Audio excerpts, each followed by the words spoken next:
എന്റെ ജീവിതത്തിലെ ആദ്യത്തെ സോളോ യാത്ര ഷിംല ആയിരുന്നു. ചണ്ഡീഗഡ് നിൽക്കുന്ന സമയത്ത് ആ സാഹചര്യം അങ്ങനെയായിരുന്നു.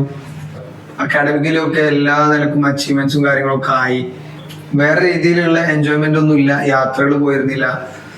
ആ സമയത്താണ് ഫസ്റ്റ് ഒറ്റയടിക്ക് രാത്രി ബസ് ബുക്ക് ചെയ്ത് ഷിംല പോണത്.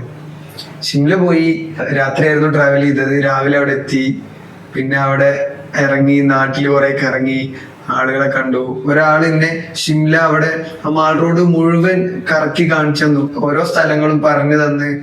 മൂപ്പര് എന്നെ ഗൈഡ് ചെയ്തു ലിറ്ററലി. പിന്നെ അവിടുന്ന് പിന്നെ നേരെ നാർഗണ്ട പോയി.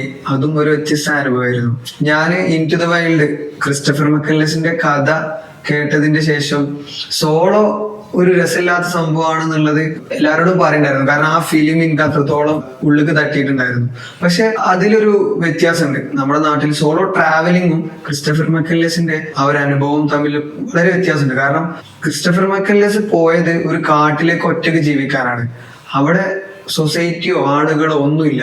അവിടെ ആൾ ഒറ്റപ്പെട്ട ഫീൽ വന്നതുകൊണ്ടാണ് അവസാനം മൂപ്പര് എഴുതി വെക്കുന്നുണ്ട്, happiness is only real when shared എന്ന് പറയുന്ന സാധനം. നമുക്കുള്ള അനുഭവങ്ങൾ ഷെയർ ചെയ്യുമ്പോൾ മാത്രമേ ഹാപ്പിനെസ് ഉള്ളൂ എന്ന് പറഞ്ഞു.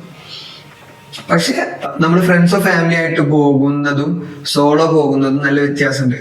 ട്രിപ്പ് പോകുമ്പോൾ, കാരണം ഫ്രണ്ട്സ് ആയി പോകുമ്പോൾ അല്ലെങ്കിൽ ഫാമിലി ആയിട്ട് പോകുമ്പോൾ നമ്മൾ അവരിലേക്ക് ചുരുങ്ങാൻ സാധ്യതയുണ്ട്. പക്ഷെ സോളോ പോകുന്ന സമയത്ത് നമ്മൾ വഴി കാണുന്ന ആളുകളും അനുഭവങ്ങളും എല്ലാതും നമ്മൾ ഒബ്സർവ് ചെയ്യും. അതേപോലെ ആളുകളുമായിട്ട് കൂടുതൽ ഇടപഴകും.